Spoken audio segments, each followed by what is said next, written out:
Hey there, chat room. We are live now, so hit that like, share the show out. Do me a favor, let people know we're here, especially those Steph heads. Sorry for the delay, just doing some technical stuff in the background. And by the way, I have a fresh quote from the Pod Save America guys.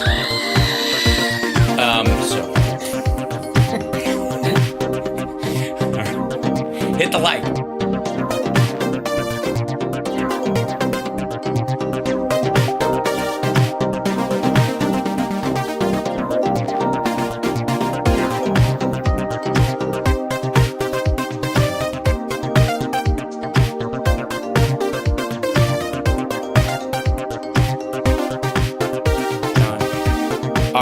I'm just going to jump right in here because I'm excited to get to our first guest today. It's HAL Sparks Mornings, Mega Worldwide. Hello, like, subscribe, thumbs up, all that stuff. Patreon.com/HAL Sparks. The Venmo is there. You can support the show in any way you want if you can. If you can't at all, do the free stuff, share and share alike. And a rising tide lifts all boats, which is one of the other reasons why I'm having on the great Major OJEDA Live, ladies and gentlemen. How are you, sir? Good morning and hello. Always a good day to be on the HAL Sparks show, man. Hey, man. We have. It's a shame we don't have anything to talk about. Right before the show, we'll get to how JD Vance is a lead balloon tied to a bad swimmer already. Yeah. It just, I got to say, well, let's just jump straight into that. Because does it let me say he's also Appalachia-ish. Yeah, right. I call him a shillbilly because he sells everything redneck but doesn't do it. I would argue that also applies to Mike Huckabee, who's been selling that Bubba nonsense for a long time. Remember that? Like, he was like, we're all Bubbas down here. We're Bubbas. Like, no, you're not. You were the governor. Your daughter's the daughter of a governor. You guys are rich. You've been rich. That's how you became the governor in the first place. Get out of here with this Bubba nonsense. They do. Yeah, people fall for that garbage.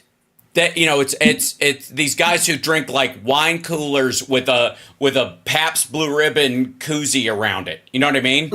Let me give you the perfect scenario here. When I had a custom Harley Davidson one time, and it was absolutely beautifully painted with parachutes and repellers, and it was a red, white, and blue paint job. Nice. Beautiful paint. So I got up. It was a storm one morning, but they were having a Harley dealership competition.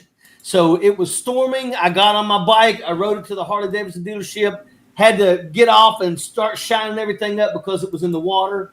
Right. And when I first got there were these like guys walking around the shop, and they all had their little pink button-up polo long sleeve shirts and ties, and all. They're walking around. And then all of a sudden, about 3 hours later, when the competition started, I see all these guys walking around in leather and all this stuff, and underneath their leather stuff was their pink little button-up clothes and stuff. They were playing tough guy, and that's how these people do. They go down to these places and they hold up a gun and they know that everybody goes crazy over that. So that's how Donald Trump has so many followers. But they can't shoot. They can't shoot. They don't have a clue. Don't know what the business end of it is. Don't care how it's used in the public. None of that stuff. Yep. Also, I have often said that, as a big fan of Chinese culture, as big a fan of Chinese culture as I am, that currently if you go to China, if you want to see real Chinese culture, go to Taiwan. That's where it survives. That's where real Chinese culture of the Chinese people and their Chinese history exists right now. Everywhere in China, what you see, the Chinese culture in China is like Harley Davidson motorcycles is to a Harley Davidson restaurant.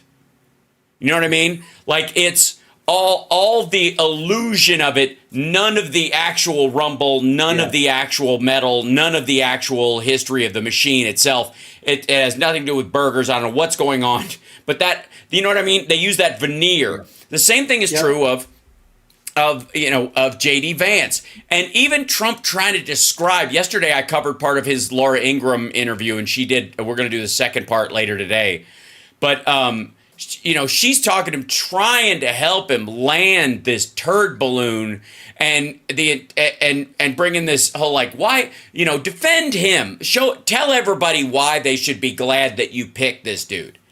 And his response was, well, he likes families. And he said a thing because he likes families. And a certain group of people like him because they like families. And again, you have to put this in context. That this is the dude who, at a couple of his rallies, said, if you love your children, you want to leave the farm to them. But if you don't love your children, maybe you don't. And he's so odd. Everybody's talking about how weird he is, and weird is now the word. I like weird. He's odd. Both of these guys make no sense. They are odd. He makes no sense. He's like, I got it. He's been laid at least one time, and he has a kid because of it. And He wants to act like he's the subject matter expert on that now, that he's been laid one time in his life probably. That's the kind of guy that he is. And it's embarrassing. And everybody knows that the only reason why Donald Trump picked him was because of Peter Thiel's billions of dollars. Yeah. That's why they went for the money. And Don and Eric talked him into it. So he was ready to go with Doug Burgum. And Don and Eric said, and the quote I think that's floating around is, what does he give us? He doesn't give us anything, meaning Burgum, which means, what does J.D. Vance give us? Access to Peter Thiel's money.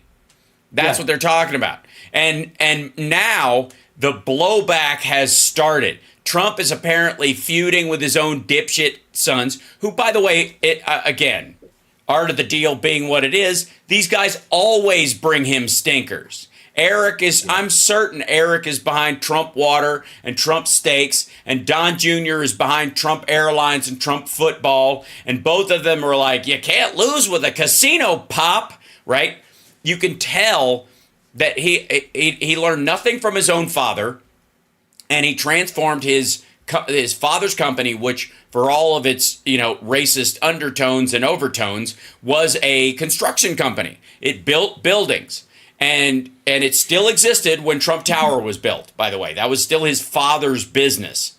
And then as soon as his dad died and he took over the company and muscled out his brother and his sister, they turned it into a branding company that with a brand that stands for bullshit. Yeah.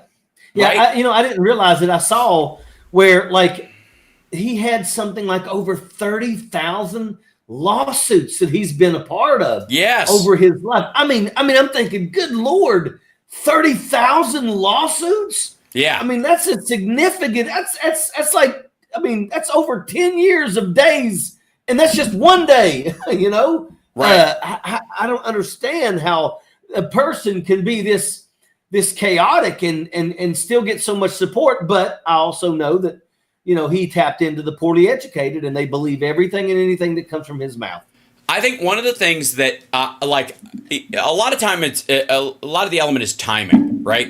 Is that when somebody shows up on the scene, whether they're, whether they're the greatest example of artistry, sometimes it's just that the trends are shifting and they showed up at the right time. There's a lot of one-hit wonders in the music world that are exactly that they came in just at a time when the tide was shifting, and Play That Funky Music, White Boy became a white disco hit because it's about a guy who played rock and is now playing disco, and it's a kiss-ass song for that transition, and it fit right in the time of being novelty and silly enough to not be taken seriously, and it managed to squeeze by and created a career off of it in many ways.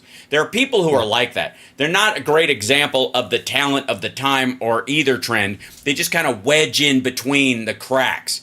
And Trump seems to be one of those folks, because if you look at his meteoric rise and when he set his sights on gaining ground, especially the late 90s, early 2000s Trump, is because there were no aging televangelists at that point. They had all gotten too old. They had all fallen off, and we didn't have the new crop of the Joel Osteens yet. So there was a group of these people who were sort of adrift, looking for somebody to believe in. And they'd been primed by following Swaggart and Jim Baker and all these other people to follow bullshitters with comb-overs. I don't know what it is, but that seems to be like he fits the bill. And if you look at him right now, he looks more and more like Pat Robertson every day. he is getting into that, like, I don't know why I'm even, they're crazy. They're crazy. She's a crazy person. Her laugh, I mean, come on. Like, he's getting, right. That's who he's becoming. They have willed him into an aging shithead televangelist. It's nuts. And I don't see any coming back from it. Now, we have talked a little bit about the massive bullshittery of JD Vance. I don't know if you saw any of his. He was in Henderson yesterday, and I was going to do a little bit of his rally because I do the Trump rally, so he's doing a full rally someplace. Let's check it out. And I only got through the first anecdote, and we had to bail because it like we'd have been there all day, just mind blown. He told a story about how in 2003 he enlisted for the Marines, and again we know he became a correspondent as our dear friend Philip Ittner, who'll be in hour 2, calls a fobbit, and he was a war correspondent, whatever. But his mama that he tells all these stories about, allegedly, according to him, when the Marine recruiter came to the house to tell him what to expect, like when to show up for basic training, what he could expect, she said, "If you set one foot on my porch, I will shoot it off." To the Marine recruiter. And he told this story to a room full of alleged patriots, to I was about to say a round of applause, but let's not kid ourselves. A spattering of applause. There is no round of applause anywhere this dude is. Like, that blew my mind. Like, it's, why would you even fucking tell that story? Yeah, I don't understand. I mean, the only thing I would think of is, I mean, we were bogged down we were invading Iraq, and we were in Afghanistan. I mean, yeah, the mother or the grandmother just didn't think that her grandson should be a part of that. I don't know. Yeah, that's, well, the weird part is he started it with, she was so proud of me for joining. And then she was worried that they were going to get me killed or something like that. Well, you don't get to have it both ways. Right. That makes literally no sense. Like, again, he's odd. This is just odd. Yeah, I don't even know. Yeah, and I want to make sure, like I said, I don't have an issue with people. If you served, you served. But, just be upfront and honest about it. You wasn't no door kicker. You didn't go outside the wire. You didn't squeeze triggers. You wasn't, but make no mistake about it. Even on the bases, every once in a while you get rockets and mortars and things like that. But, I mean, he wants to beat his chest. But the truth is everybody who's ever been in the military, especially combat arms, knows that, okay, whatever. I mean, 9 to 5. 9 to 5. Right. I mean, he spent like he was, I believe he was in Iraq for 6 months as a PR liaison, basically after we had settled in. Now, again, anybody who steps outside the green zone and all that kind of stuff, hats off. You're doing what you got to do, and you're putting yourself in harm's way, allegedly. Again, I don't know. Every time I try to dig into the actual story of those things, I can't tell if it's true or not, because on one hand, this was the Bush administration, and he was doing PR for the Marines in this area. So God knows if he was writing the truth at the time, right? If he was just trying to write stuff to make it look better than it was, or if he was actually writing what he saw, or if he actually went where he said he went. Like, we don't know. You can't know. But I'm willing to trust that if he said he went outside, right? That's the thing. But he spent the vast majority of the time as a PR rep at one of the bases in the United States. And again, the weirdness of it and the oddness of it, and I will say odd because he's fucking odd, is this. My family was so proud of me for joining, but my mama was going to shoot the recruiter's foot off. I don't get it. Like, I don't know who he's selling to. I think it's less about the Marines and more like, who the fuck is this guy?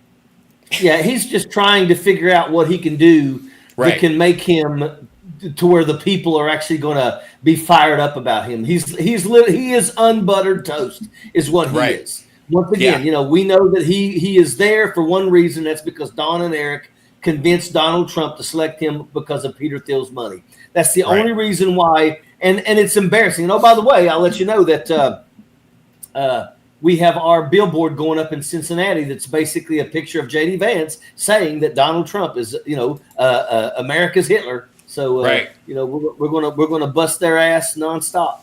Well, that's also the other thing is like the rhetoric of saying that Donald Trump is here to attack democracy or is or staged an attack on democracy or is going to here to destroy democracy. Somehow that is what provoked the Republican registered voter to take a pot shot at him. Who, by the way, we now know was an anti-immigrant, anti-Semite, if that account that the FBI has discovered is actually his. So his problem with Trump may be that he's not far enough, or he was unsuccessful, or they thought, and this is I think the closer to probably the reality if this turns out to be true, is that Alex Jones said not too long ago that if somebody took Trump out, it would actually help. Because you could get somebody, like he's not really the pure candidate. You could get a pure candidate in there. If you martyr Trump, you could roll somebody in there and get him elected that would be full on Project 2025, full on, Project 47 or, Operation 47, right? That was a conversation, a month and a half ago or, leading like 2 weeks, 3 weeks before the debate, which is about the timeline of this dude planning and executing this attack, okay?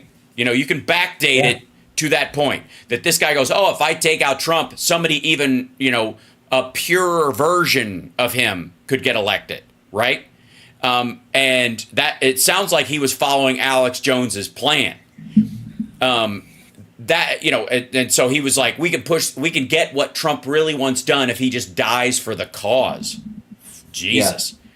Yeah, it's sad that that's the kind of conversations that these people have. But once again, it's also important that stuff is absolutely investigated thoroughly, because I wouldn't put it past none of these people. I really believe that all of these people that are Trump supporters, and I'm not talking about the knuckleheads, the knuckle draggers that go into the rallies, but I'm talking about the news media. I'm talking about the Alex Jones and people. I believe wholeheartedly that they know that Donald Trump is absolutely the worst friggin' person for the job, but he is the closest person to put them on the path that they want to be on. If he is successful, I mean, my thought is that a dictatorship is not going to benefit nobody but the dictator. But I mean, they're supporting it because they seem to think that they're going to get something. It's like saying we're going to continue doing this because we're going to give more money to the filthy rich because it's going to trickle down to us, and it never does. But you still have people that believe that it's going to trickle down eventually. Whatever. Well, is this so? You're saying that this is their idea of like trickle down power. That if we give power to Donald Trump, eventually it will return power to us. Which is, even though he's not doing or saying anything that would actually make that come to fruition, that this is why they're wearing shirts with his head on Rocky's body, because this is their and again, this is like praying to God to smite your enemies as opposed to better your life or forgive your enemies, right? That's that crowd. Look at the Latinos for Trump. You got these Latinos especially in Florida, Latinos for Trump that are all about Donald Trump.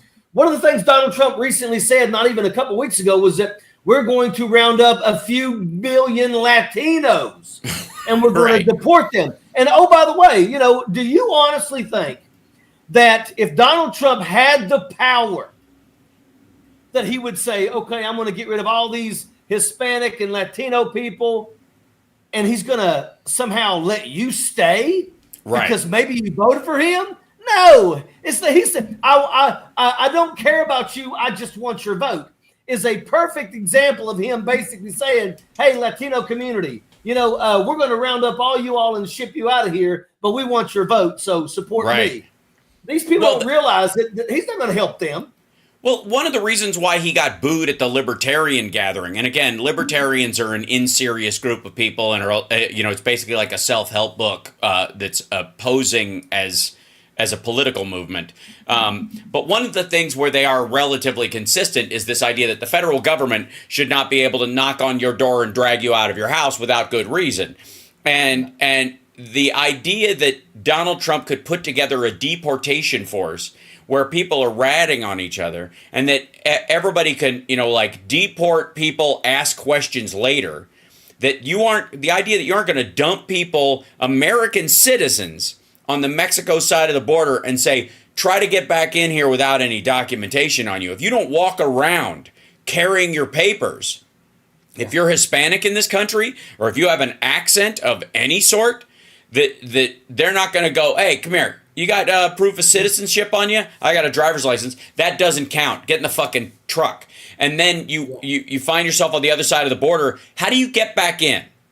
What do you do? What's the average Latino person in the United States who's a citizen of this country, born here, maybe has an accent because their family has an accent, just like Chicagoans have a fucking accent, right? Yeah. They just grow up around that. And this asshole passes a papers, please. He doesn't even pass it. He does it through executive order using the current structure of DHS and ICE. Just retasks them for it, works around. And by the way, by the time the lawsuits happen in the Supreme Court, it doesn't matter. Everybody's out.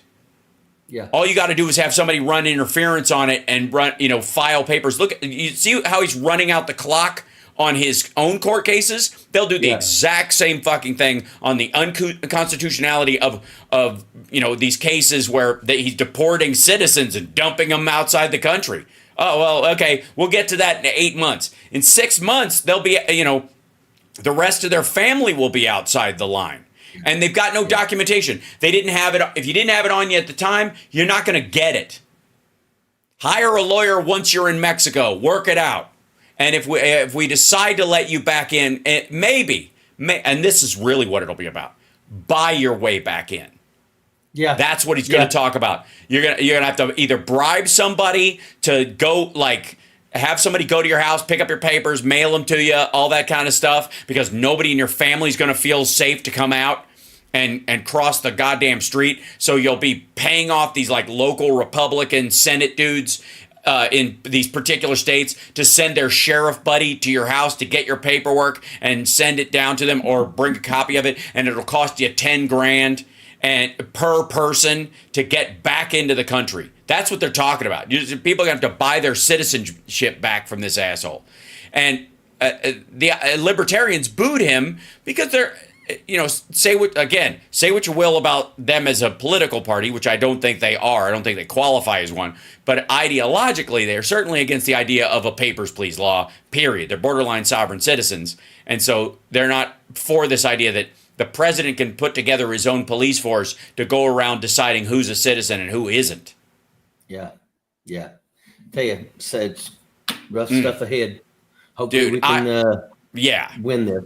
We have to win. We have to win this. I think that I'm really excited, to be honest with you, too, because I did not think that Kamala would have this buzz that she has.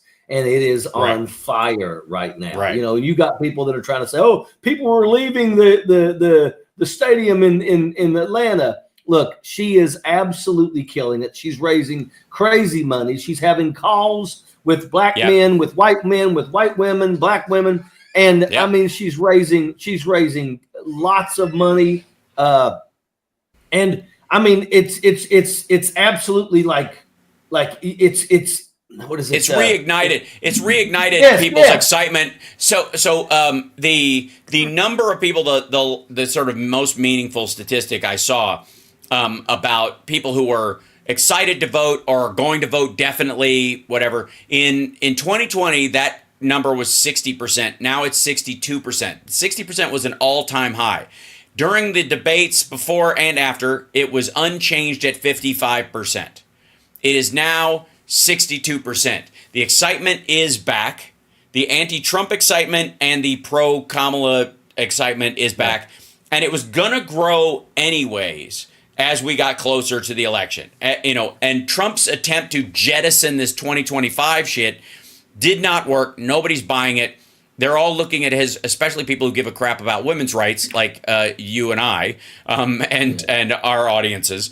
That we know that he was lying when he was going to pick, moderates who believed that, or conservative judges, but that believed that Roe v. Wade was law of the land. That turned out to be a lie, obviously. And so from that, we recognize that if he tries to distance himself from Project 2025, he does not mean it. That's all a lie. So the other thing I would like to say, and I wanted to see if I could bring this up, and I want to talk to you about this from a military standpoint. By the way, you're watching HAL Sparks Mornings, Mega Worldwide. Major OJEDA has a live stream as well, OJEDA Live. Please check it out. And turnleftpac.org. PAC, yes. PAC.org is another one of these organizations where we need to go into red areas and be honest about our policies and what we believe, because they're not nearly as scary as people think they are, and they are far more popular than people realize. So much so that Donald Trump tries to co-opt them whenever he can, and there are plenty of Republicans out there cutting ribbons on projects from the infrastructure bill that they voted against. That said, from a military standpoint, Israel is doing something, and I'm of two minds about why the timing of it, other than the fact that they are seeing this as maybe their last chance to do this. But there have been multiple strikes in Tehran, Beirut, and Lebanon, and where else? In Syria as well. And there's an unconfirmed report right now in Syria that this head of the Islamic Revolutionary Guard Corps, their aerospace force, their space force leader, has been killed in an attack near the Syrian capital of Damascus by what they believe is an Israeli drone strike. Yesterday in Tehran, there was a building hit that had the political leader and one of the architects of October 7th from Hamas there. Apparently, Israel has decided they're not going to strike anybody inside Qatar. So a lot of the Hamas guys are safe in Qatar. But when they leave Qatar, and as they did in this case, this guy Haniyeh went to Tehran to participate, I guess, in the coronation of the new president there. He was hit by an airstrike and killed in a building, by the way, that Israel had hit years ago. That was a Hamas headquarters. They rebuilt the building, I guess, and then moved back in. And then the Israelis hit it again. It's of course right next to a hospital, because that's how Hamas works. But one of the things that stood out about this to me was this. Some Iranians have put sweets on the street corner in Tehran for anyone who is glad that Ismail Haniyeh is dead. This is in Iran. This isn't Israel. This is not Tel Aviv going, hey, terrific, this Hamas guy is dead. These are Iranians. Free sweets if you're glad this guy is dead. That's amazing to me. The other thing, too, is like an Iranian Revolutionary Guard Corps guy, even though it's their aerospace force, which hasn't been doing very well, still, it's a big deal. And Iran has no idea how to strike back against this. Well, I mean, at the end of the day, if we go back, there was a time when Iran wasn't the enemy of the free world. Yep. And they were really a liberal leaning, country. And I mean, the ladies, the way they dressed, it was very Western. Looked like back in the 70s and stuff. Yep. And then, of course, we know what happened with the hostages and all that. And what happened when they started electing religious leaders that turned Russia into, it turned it into the Taliban. Right. And that's where they're at here. I will tell you that with Netanyahu, I'm not a fan. Right. And of course, I don't understand why, and we haven't seen the intelligence behind it all as to why he decided to go back and strike Lebanon. You know, I understand that what happened when they went through their 9/11 type, you know, where they paraglided in and started murdering people. I can completely understand getting some payback in that right there, but I don't understand why he now is trying to expand it.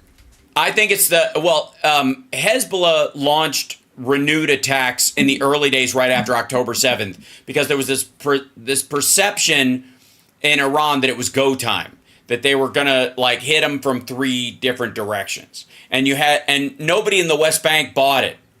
Largely, there was some dust ups, but the West Bank did not explode into violence the way Iran wanted. So Hezbollah tried to make up for that gap and fired missiles and rockets into Israel from Lebanon, and so they fired back, hitting the headquarters of one of these buildings. Now, of course, Hezbollah, like Hamas, calls, even if it's like Hamas has a tendency to hide under schools. Hezbollah just takes over a building and calls it a school. Like they don't even have the pretense of, like, the top floor is children. They just put a name on it and then they're all in there. It's all grown men, you know, firing, you know, organizing the firing of missiles. It's not even close. So the Hezbollah targets, they've had a hard time vilifying Israel about these things because they don't even have the illusion that civilians are killed in this. Right now, Iran has the same problem because Israel is not hitting the Hamas leaders in Qatar because Qatar is negotiating a peace deal between them and the, you know, and what's left of Hamas or the Islamic State there, or the Palestinian Authority, you know, is working through Qatar to do that. So they've basically created this kind of safe zone around Qatar. But the minute these guys step outside, that means they're going to Tehran to get arms and to plan new attacks. They're not going to Iran to get Iran to help work on the peace deal to create a 2-state solution at all. Iran does not believe the Iranian people very well may believe in a 2-state solution. The Iranian regime absolutely does not. No. And they are financing a guarantee that it will not exist. As a matter of fact, there's an argument that all Abraham Accords aside, the Biden administration building this relationship between Saudi Arabia and Israel is what triggered a lot of this shit.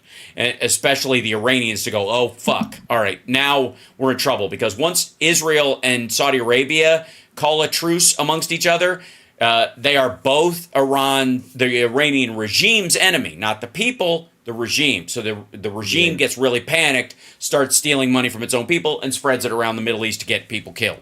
That's why. That's why they attacked the Hezbollah headquarters, and that's why. And Hezbollah's attacks have been pretty run of the mill, pretty puny, considering, you know, that you know, you find this opening.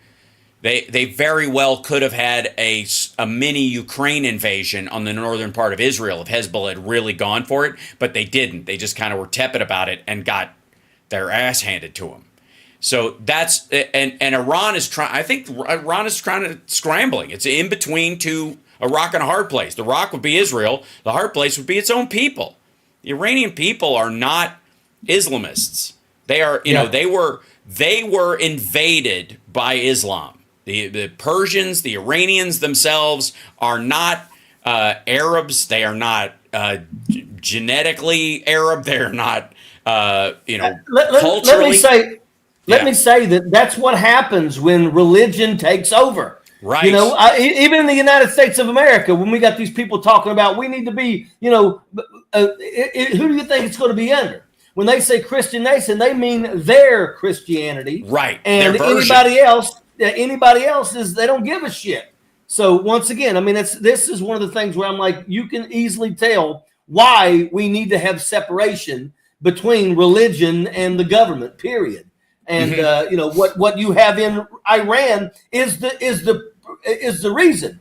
I mean, you've got a regime that controls Iran, and you've got the rest of the people, which is 95% of Iranians, that may not even agree. They would love nothing more than to have a freer life, but they don't.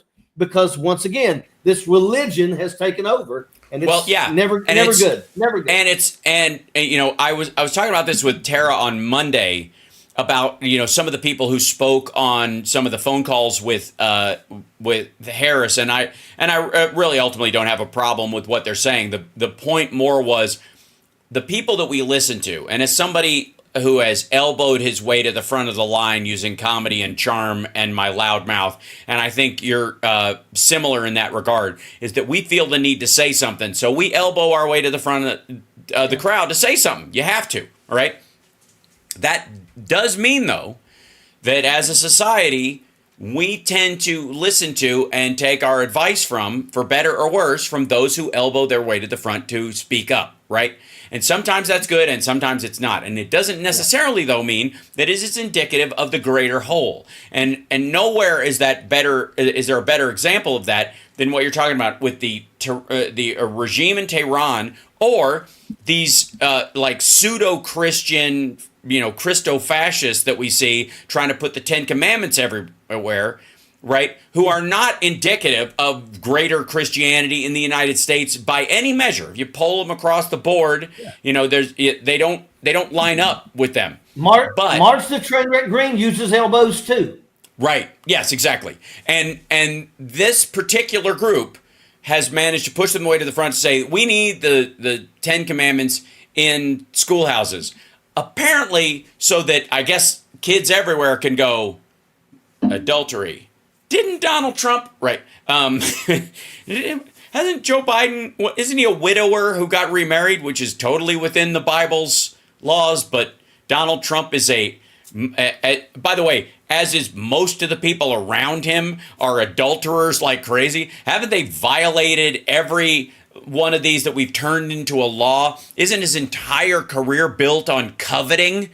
Isn't he, you know, effectively from a tax standpoint, especially a thief, but forget the loans that he didn't deserve and the interest rate he should have paid, right? Which is another form of thievery. Also, I would like to say, as I will always say, that our founding fathers erased the first five in the very first amendment of the Constitution. Freedom of association and freedom of religion, freedom of speech nullify thou shalt have no other gods before me, thou shalt not take the Lord's name in vain, thou shalt honor thy father and mother, and have no graven images. None of those have any meaning if you have the First Amendment. And that's not an accident. That's deists saying, hang on, fuckhead, you can have whatever God you want. Everybody's entitled to their own unique mistake, right? Yeah. Well, I mean, and a lot of these people that are pushing this and look, you know, it's like, well, we don't want to judge other people. Well, fuck you. I'm gonna judge. You know, you're gonna sit here and you're gonna try to force feed friggin' the Ten Commandments down people's throats, and when you don't follow them. You don't follow them. You know, and by the way, I also thought it was hilarious, and I saw it was a meme. It was like, have no fear. Right now, you got the 49th in the country and 47th in the country in education that are putting Ten Commandments on the wall. Have no fear. Kids can't read that shit anyway. Right. You know? They can't read. That's right. The education is so damn bad. Right. Goodness, I tell you, the irony. And they want to put it in like the King James British English version of it. The these and the thous. Thou shalt not, or whatever. They can't even read like colloquial English, much less like half these kids speak emoji. Right? Yeah. They're gonna read biblical King James English. It's ridiculous. I think every single church out there that is promoting Donald Trump, I think they should be shut down. You know, you have proven to be absolutely wrong when it comes to anything about your religion and Donald Trump. It sickens me. Well, I think if you worship a person, you're not a church. Sorry, cults. Yeah. But if your God is alive and walking around, then you don't need any of the things of man, because your Messiah is presently on the earth, so they can just heal your bank account. I don't know what the hell, right? It's the double standard. Yeah. It's the double standard. You know, everybody, and once again, we know about the Olympic, opening ceremony and all that. And you know, if you didn't know about the Greek stuff, maybe you could say, well, that looks like they're making fun of the Last Supper. Right. At the end of the day, I don't give a shit. Because before you're going to sit here and you're going to scream, how dare they at the Olympics do that? But yet you never said a damn thing when you put Donald Trump in the middle of the fucking Last Supper. Right. You didn't say jack shit when The Simpsons did it, when the friggin' Seinfeld did it, and all these other damn shows that have went and did, parody, MASH, all this stuff. And it just amazes me how these people, all of a sudden, it's like they pick their battles. Yeah, but these are women and trans people and gay people, Major, and that's different. That is why. It isn't that some people posed as it. Otherwise, fucking Mel Brooks in History of the World Part 1, where he's the waiter and he ends up holding up the dish behind Jesus's head, right? Exactly. Like that. Yeah. They didn't storm out of the goddamn theater when that happened. Right? Nope. It's because it's women and it's gays and it's trans people. And again, I still don't understand. Look, as somebody who was on Queer as Folk for 5 seasons, let me tell you something. If it was contagious, I'd be gay. If you could catch gay by being around it, or seeing it, I'd be queer as a football bat, as they say. I would be, right? And I've made out with more dudes than Stephanie Miller. So let's be abundantly clear. And she was relatively slutty in college, I hear. So the point being is, I don't worry about that. Apparently they do. Apparently they think it's like a tractor beam that once it gets a hold of you, you can't, because I don't know necessarily that it's our side that really believes in the fluidity of sexuality the way they do. Because it's one thing to go, you have both a choice and a drive and a fetish and a whatever, and you can like sex with you could be a same-sex attracted or you can be heterosexual, but you can, in what way you express that is up to you and that kind of stuff. I think we're pretty open and easy about that. Apparently, they think that like a specific kind of like fetishist gay is like this impossible to break tractor beam that if they or anybody around them even glances at it, they're going to get dragged into the Death Star butthole and they'll never get out. It is the weirdest. It's weird. It is so, and you're like, and in that case, that leads us to the Gay Vance hashtag. And it's partly why that stuff comes up, and there are no, especially in the Trump world, curiously enough, I was talking about this with my mom this morning, that there are no anti-gay Republicans that aren't also anti-woman, because the root of their anti-gayness is, why would a man want to be in the position of a woman? Women are less than. Women are weak. Women do what they're told. Women are less than us. So any man who would allow himself to be debased by being a woman on the receiving end of a man is clearly, like a traitor or something to manhood, or is weak in his essence, right?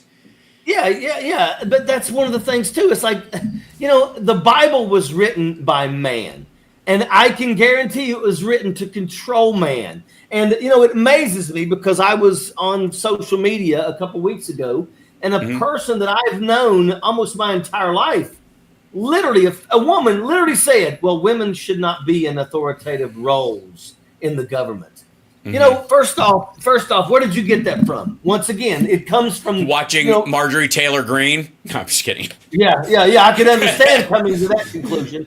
But the thing about it is that's a problem that we have, is that, according to religion, women should not be in authoritative roles. But that's absolute garbage. The Bible was written during a time when women didn't have any damn say at all.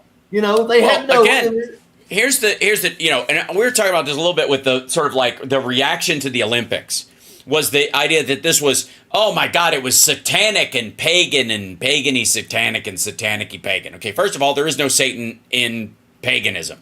That's a Abrahamic creation. It is a specific, and by the way, not even a monster like they make him, a fallen angel. Like there's all sorts of like redemption elements in there that you should use as an allegory, right? To understand that people can be brought back from the edge of being awful, whatever.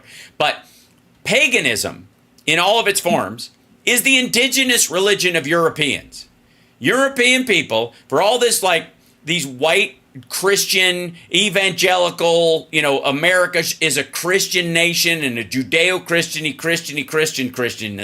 That is a Middle Eastern religion that was adopted because it helped monarchies maintain power, not because it was the inherent belief system. I have said for a long time that if Europeans had made their way into, the Americas and were pagans instead of had adopted the Abrahamic religions and had polytheism, which is what they had, as opposed to monotheism, the transition to a country would have been a bonding of societies, not a war. Because if you have one God, you must enforce it. If you have multiple gods, you go, oh, your God's like, it happened all across Europe. It was like, oh, that's what you call the God of teaching. Oh, we have a different one. I see. Okay, cool. That's what we call this one. Oh, it's the same person, right? That's why you don't really see any Buddhist terrorists. Because especially, like it took the CCP to create war between the Chinese and the Indians. It wasn't the Hindus and the Buddhists. They were like, oh, we just have a different word for each of these people, right? Mm-hmm. Monotheism is the issue because at its root, it is about monarchy. And the people that we're talking about who are Trump loyalists are trying to create a new monarchy. The Trump family as a monarchy. They basically the Kardashianing, if I can make a word out of that, of the presidency. Turn it back into a monarchy because all this paying attention and voting and stuff, it's a pain in the ass. Oh, I don't know. It's so much. It would be much better if I was just loyal to the king and the king ran things. Yeah, that's what they want. They want autopilot. They want like government on a snooze button, and that's not what democracy is. And they're literally saying it. I mean, people are being interviewed saying, "Well, if we're going to have a dictator, I just want it to be Donald Trump." That's absolutely right. Trump. And it's like that's what Donald Trump wants. And once again, that's why Donald Trump says, vote for me, Christians, and you'll never have to vote for me again because they'll fix it. And oh, by the way, Laura Ingraham did everything in her power, just like you said, to try to spoon feed him something so that he would say something that would at least make some damn sense about that. And he could not do it because once again, Donald Trump thinks that Donald Trump is one step ahead of everybody. And the truth is he's a bumbling fucking buffoon. I mean, this guy is absolutely the dumbest man. He is the dumbest man, and he's also the laziest man to ever occupy the chair. He literally decided that he was not going to get up and go do morning briefings, and they are put together specifically to make sure that the president is up to snuff on everything that's going on. Every time, you and I, in our sort of sense of normalcy, I think a lot of people, we do a lot of normalcy patchwork, normcore stuff, because that's our nature and we want things to work because if they aren't, if things don't work, then oh dear, and people get hurt. When the Susan Sarandons of the world say, maybe the whole thing should come crashing down, she's like, yeah, because you have a safety net. You're not going to be on the receiving end of that shit. Yeah. Yeah. All the people who are like, we need a revolution.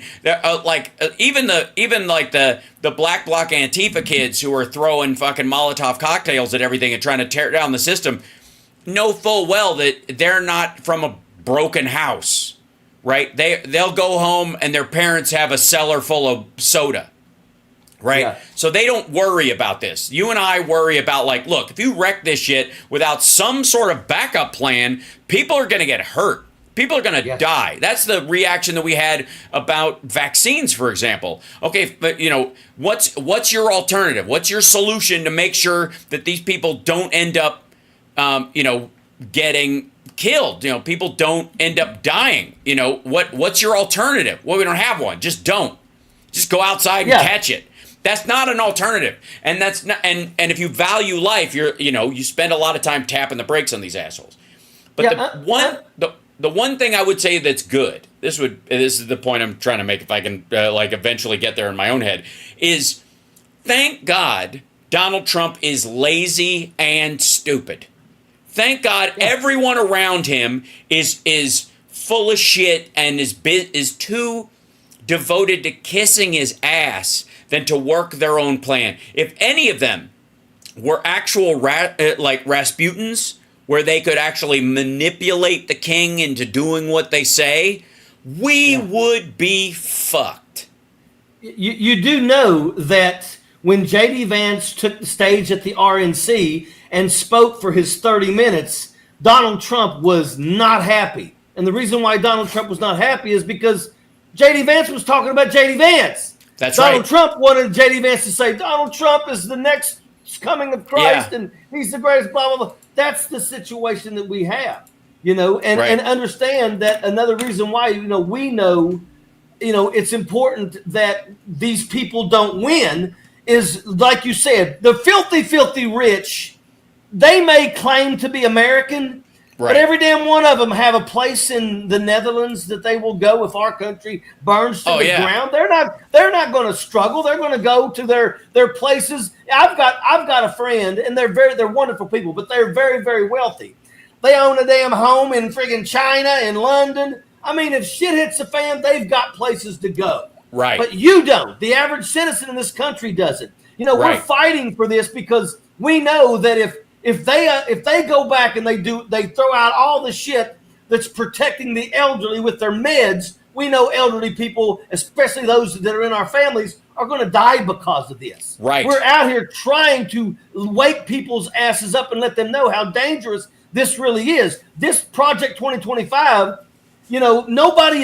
everybody knows about Project 2025, but nobody's really diving deep into Project 2025 and seeing the small things that are going to absolutely cut your throat. Yeah. And there's, when Donald Trump says, okay, we no longer have to worry about Medicaid arguing for better costs on drugs because we're going to do away with freaking Medicaid. Right. That's the kind of shit that they're going to do. This like his nephew, Fred Trump, the fifth or whatever he is, came out and supported Kamala Harris and told this story about his disabled son who he's like, finally, Trump's in there. I can go address this element of the ADA that has a gap in it that maybe doesn't address people like my son. And and what his own uncle said to him was, why don't you just let him die? He doesn't even recognize you, and you could use that money that you save not keeping your child alive to buy a condo in Florida. Yeah. Like that guy in charge of people's lives. Again, this is a dude, Jeffrey Epstein's wingman in charge of women's rights. The guy who said, why don't you just let your sick son die so you can buy property with that money instead of trying to waste it keeping him alive, in charge of Medicare, Medicaid, and Social Security, is exactly what you and I are fighting against, on top of, and I think this is more important, and I think you would agree, that you and I are both, over the years, have been fighting for the extension and the protection of workers' rights and health care for people who can't provide for themselves, because we know that when the unemployment number goes up 1 point, 10,000 suicides happen on average because people lose their house, they lose their livelihood, they lose everything, and they see no hope in the future because the job is gone and it is going to stay gone, right? And the same thing goes to, like, women's rights currently. Okay, yes, I saw that, Andrea, thank you. Philip's going to be with us in 10 minutes. If you could hang for a few, that'd be great until he gets here, Major. Would love to talk to you. So, not an issue. So the issue with women seeking abortion right now in the country, and I've said this before, this is not an if, if Trump gets elected, women are going to be second-class citizens. They're second-class citizens right fucking now. Right now, in this country, women are second-class citizens. We have to fix that in the next presidency, in the next Congress. We have to fix that. That's what needs fixing. It's not like it might happen. It already happened. That ship sailed in 2016, people, because Donald Trump was allowed to put 3 people on the Supreme Court that were like cruise missiles headed at women's rights from the second that launched. And everybody who stood back in 2016 went, I don't know, man, the Hillary, I don't know, her cackle, out of voice, blah, blah, blah. All those folks let it fucking happen. They let it happen. And am I vote shaming? You're goddamn right I am. Just like you said, are you judging? Fuck yes, I'm judging. Because look what happened. And right now, in this country, infant mortality has gone up for the first time in decades. Why? Is it because people have forgotten how to save a child after it's been born? No. Is it because women have forgotten how to take care of a child? No. It's because women are being forced to give birth to unviable fetuses now. Yeah. That baby was never going to live. That's not infant mortality. That is a woman being forced to give birth to a baby with no lungs, with half a brain, with its heart exposed, with its spine, with not enough skin covering its spine. Like it's never, once you cut the umbilical cord, it's going to die. And if you don't cut the umbilical cord, she's going to die. She's going to die. Yeah. That's where we are right fucking now. Yeah, it's absolutely sad. It's sickening. You know, speaking on that, I don't know if you know, Donald Trump not only telling his nephew that his son should just die, but once again, we also know that General Milley educated us about when we had a captain in the Army. No, there was a captain in the Army who was wounded, and he sang at an event at the White House. And, of course, when he finished singing, Donald Trump ran over there, gave him a big hug, acted like he gave a shit. But then he turned to General Milley, and General Milley's the one who told the story and said, whatever you do, don't bring anybody like that in any events anymore because nobody wants to see them. And I'll tell you another thing. At the RNC, there's a guy, he's running for Senate right now. And he is a retired disabled veteran. And he was burned throughout his body. And at the RNC, when Donald Trump turned around, there was like 7 people here. And Donald Trump started shaking all their hands. He shook this guy's hand. Here's the disabled veteran's hand sticking out. And the disabled veteran's going, Mr. Trump, Mr. Trump. Trump literally shook these 2 guys' hands, then got this guy next to him, but did not touch his hand. And the whole time, the guy's got his hand out. He's going, Mr. Trump, Mr. Trump. And then he turns around and just completely ignores this guy. You know, he's, for those that don't know, he is burned over most, I want to say 80% of his body, including his hands and his face. He's a burn victim.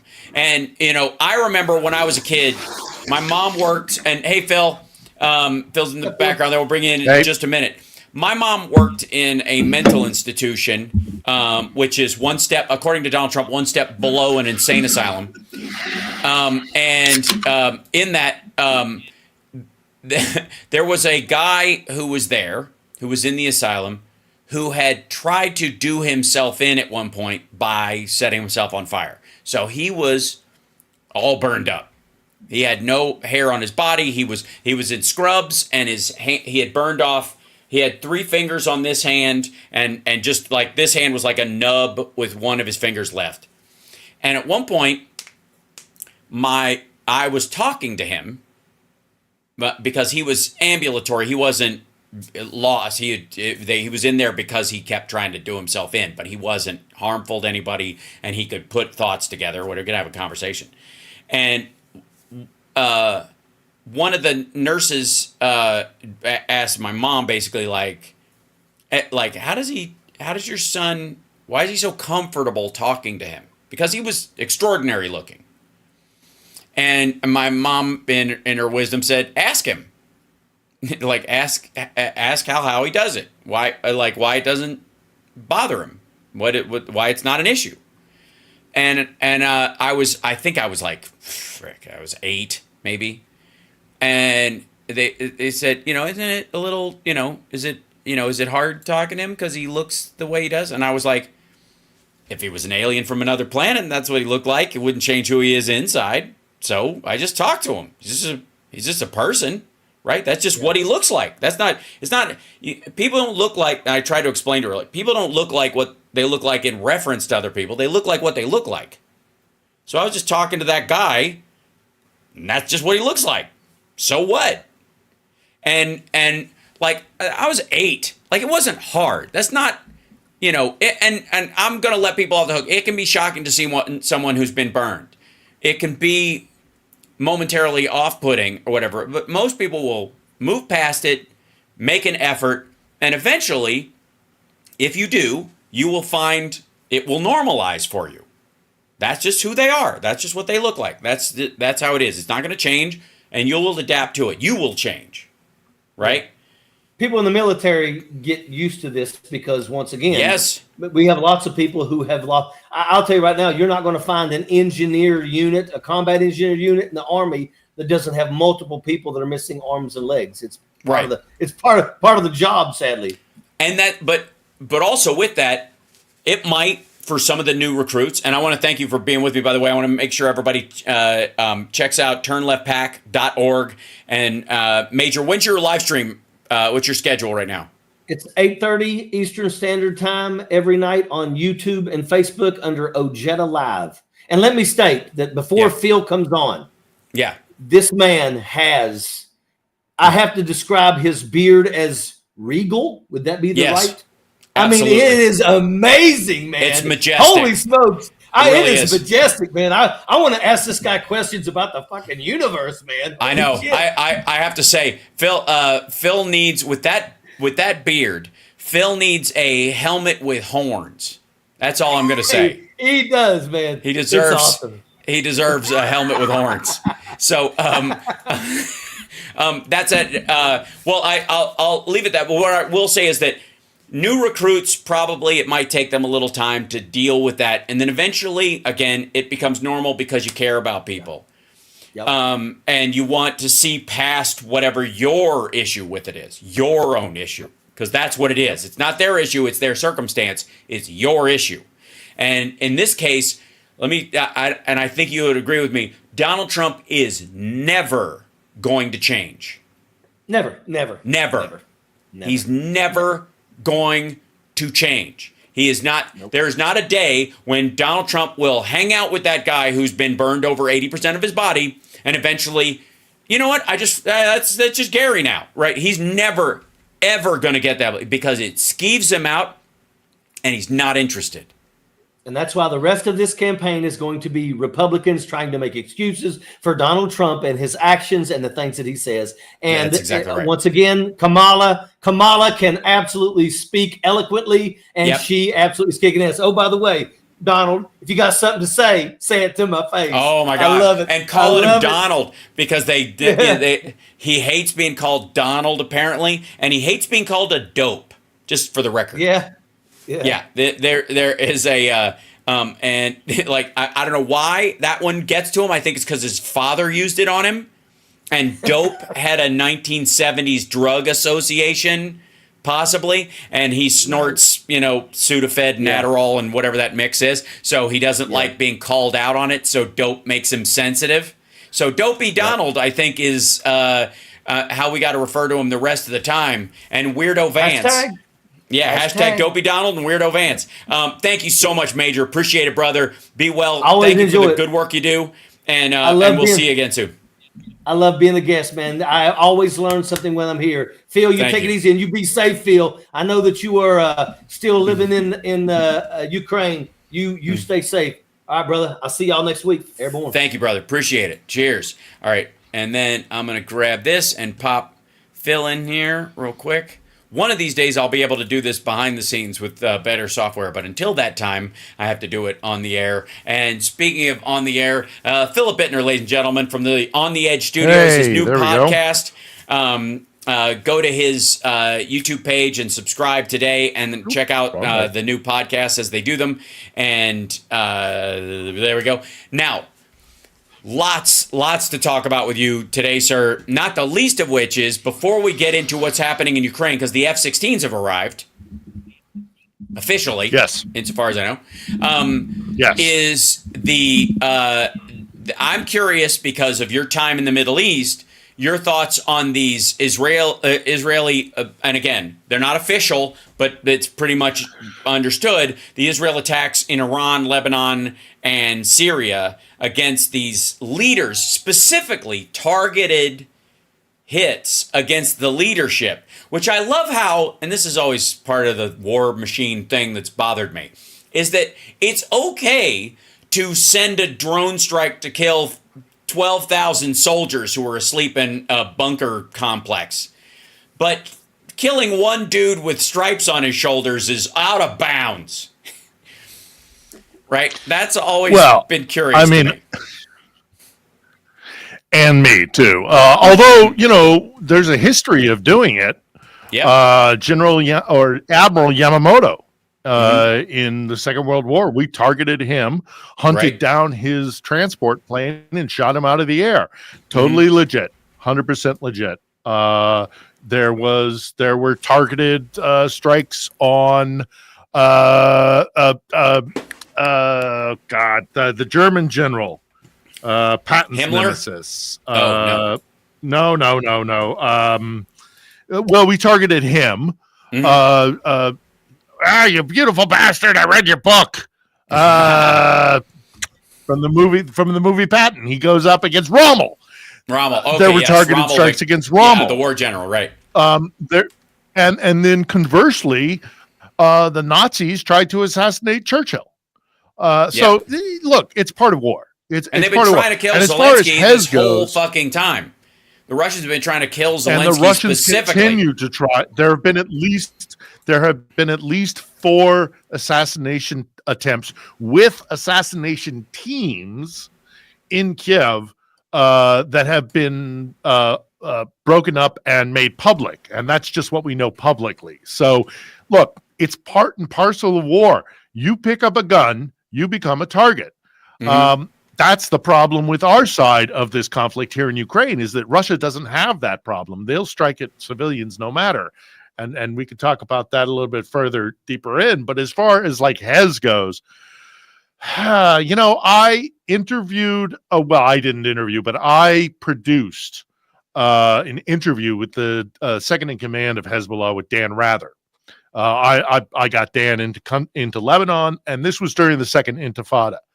So I know Hezbollah a little bit, and I don't vilify them as much as other groups. There are other groups that I think are worse, but Hezbollah is a nasty bunch of guys who are just as bad against other militias in Lebanon from different sects as they are against the state of Israel. They're bad dudes. They're thugs, man. They're kind of like what and it's not a 1-to-1 ratio, but kind of what the IRA in the later days and all the different, maybe not the IRA so much, although they're complicit too, but there were all these other Irish, militias and groups that conducted, warfare against the Brits. That did, towards the end of the conflict, become little more than gangs and mobs and thugs, and that's kind of what Hezbollah is, especially after the Lebanon War, the big Lebanese Civil War. But they have adversaries with Amal, they have adversaries with the Phalangists. Hezbollah is, hey, live by the sword, die by the sword. That's just the way it is. Right, and the specificity of the strikes, I think, is probably the most interesting. Luis, thank you so much to get.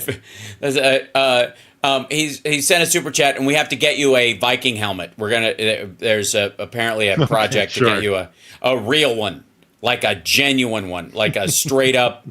With a nose bridge and everything, not the Halloween City version. There you go. Yeah, legit I always remember fitted. the Muppets with the pigs, the Viking Yes. pigs. They used to wear the Viking, the apocryphal. We can do better than that. I think we can do better than that. I know more than one blacksmith. We'll figure something out. But why am I not surprised? In Damascus, again in Syria, one of the leaders of the Islamic Revolutionary Guard Corps was killed. This guy, Zadeh, Hajj Zadeh. Damascus. Yeah. Also Now here's the issue, right? Sure. Go ahead. Here's the issue: is it striking on third-party sovereign territory is where things get dodgy. I mean, we're not thrilled with the Russians for having killed the Skripal or trying to kill the Skripals, or attacking in Germany, sending people into Germany to murder people, or Germany, exactly. All that's not kosher. I would argue the assassination, because I still consider it an assassination, against Michael Lessin in Washington, D.C. at the beginning of this whole thing, when the Russians were installing Trump and their machinations. Lessin was supposed to go and talk to the FBI, and he ended up dead in his hotel room. It's clearly an assassination on U.S. soil of a Russian national. Right. The Turks keep going after what's his name? I'm so terrible with names. The religious leader who has taken up asylum in Maryland, I think it is. You know, when you start going after these guys on another country's sovereign territory, you're in trouble. Trump hitting Soleimani in Iraq. Right. It's not great. Yeah, it's not great. There's also a mess of that area of the world right now. For example, like the U.S., UK, Italy, Ireland, a couple other countries have been hitting the Houthis inside Yemen. Now, that is not striking Yemen. That is striking Houthi-held territories within Yemen, where the Houthis would not call it even Yemen at this point. They would call it Houthi land or whatever. But they have been firing on, ironically, Russian oil tankers headed to China. And it's the U.S. and the U.K. and others who are fighting back against who are stopping the Houthis from doing this. It's very strange.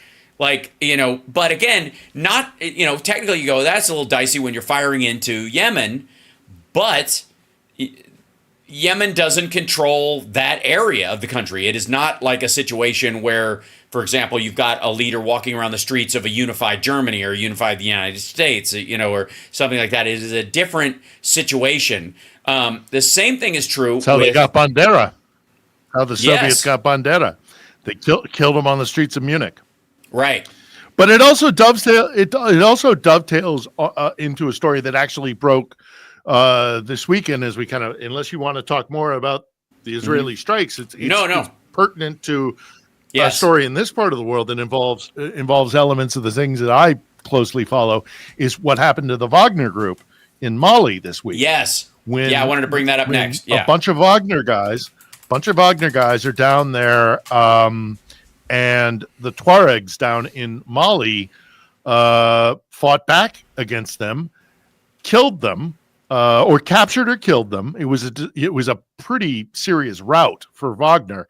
And then they start taking pictures, and out comes a Ukrainian flag, and there's a guy standing with the Tuaregs, who is Caucasian, he's European, he's covered, his face is covered and all the rest of it, and there's a Ukrainian flag next to him. So the scuttlebutt, or the conversation that's being had, is, did Ukraine send a military intelligence officer down to Mali to screw up Wagner and, by default, Kremlin plans in Mali? I mean, it's getting mixed up out there. Right. Yeah. And have you got the video? No, I do not. I don't. Are you pulling up the photograph? Well, yeah, I'm trying to pull up photographs I can show that don't, because if I do, some of it's pretty gnarly, as you might imagine. I think we can get away with this one. You want me to see if I can share it? Yeah, sure. I don't see any bodies or anything here. So Okay.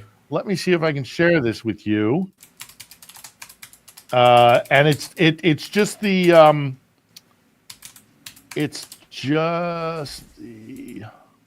there we go. The Tuareg rebels. Hold on a second. Yeah, there it is. Let's see if I can see that. No, we do not see it on our end, but that's okay. Hold on. I think I have the one you're talking about. This would be here. This guy right here. Is this the one you're showing?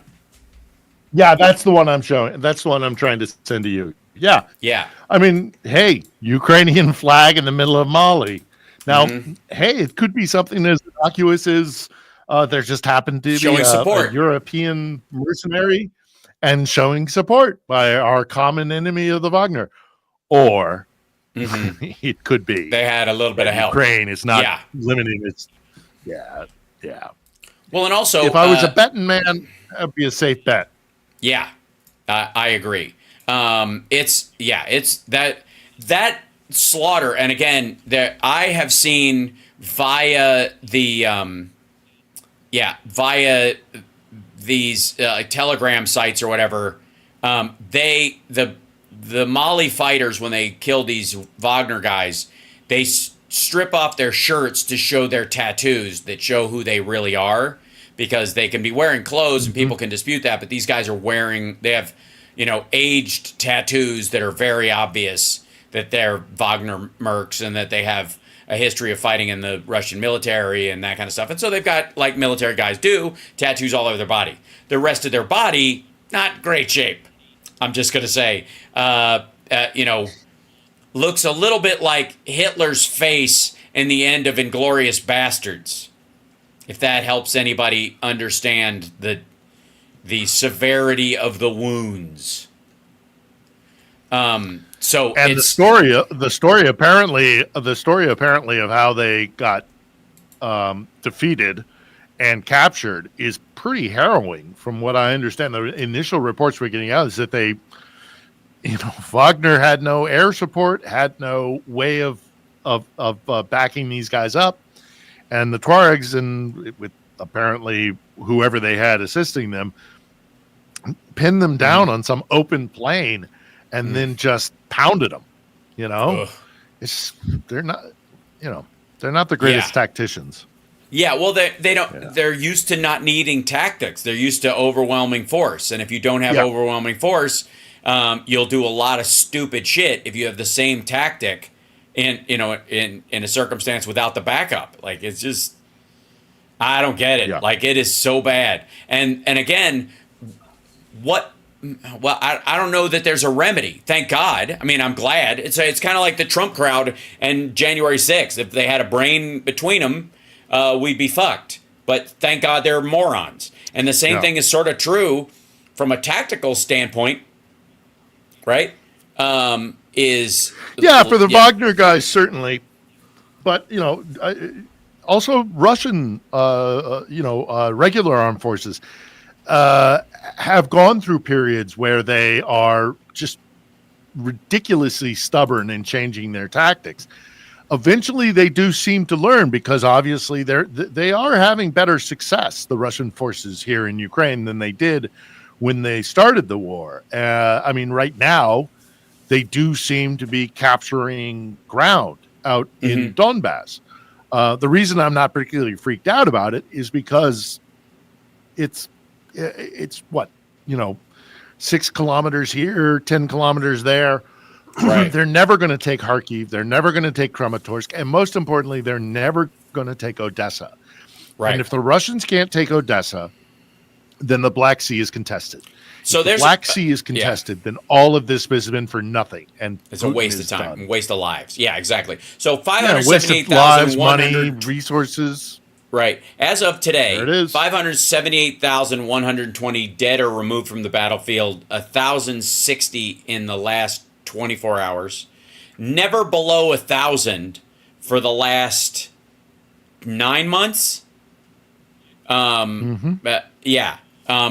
Since the money started coming again, basically since the U.S. support started flowing again. Never below 90. I mean, never below 1,000. That said, there are a couple of things. One is the Russian economy. I want to deal with that for 1 second, if I could, because I Such don't as know. It is. Yes. So I don't know that if anybody's done. There's a couple of people that are our kind of standard group of people that are like, I don't even know which ones you may or may not have had on your show at some point, quite frankly. But like Joe Blogs and this guy Mark Biernot, who's a monetary economist. That's what he says. And and then this China Update channel that I look to occasionally to see what, because all this dude does is update on the Chinese economy. But because Russia is so intertwined with the two of, those two economies are so entwined right now, they're kind of like, they're like two eagles fucking as they fall out of the sky, except they both realized that they need Viagra or something. I don't know what. Either way, they're not going to detach before they hit the ground. That all of them, and even Tildeer, is doing videos about, we've never seen it this bad. Here, I'll show you. Here, this is an example. Yeah. Just the last little bit. This is the current state of YouTube. That's the Mark Biernot guy. Russian interest rate. Vance's shortage supply side. This is 22 hours ago. Time bomb. Russian economy crumbling. Russia's economy is overheating. Russia's financial collapse. Russian economy growing despite sanctions. This is the BBC. Everybody but the areas where they try to tiptoe around this is like this is falling apart. This Anna from Ukraine. Russia is all fake economic growth and no losses. Right. Mass exodus collapsing the Russian economy.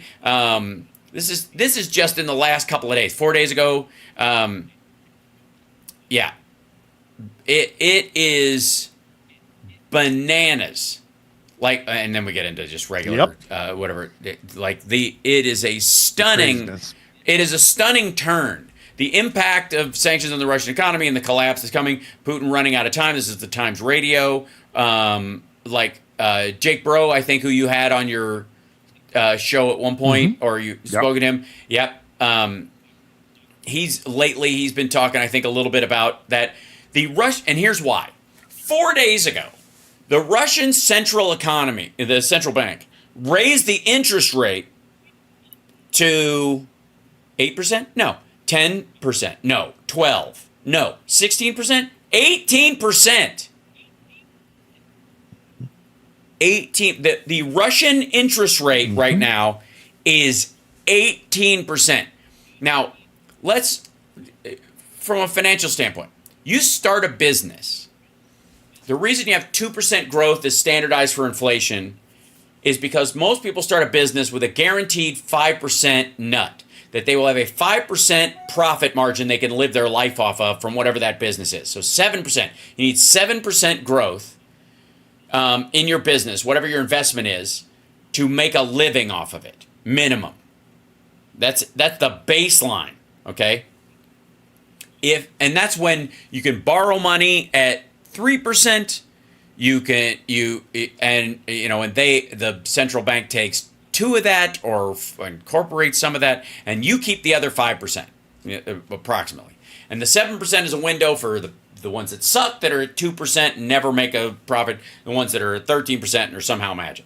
None of them go anywhere near what would effectively be 25% profit, which is what you would have to make to break even on a business in Russia right now. Yeah.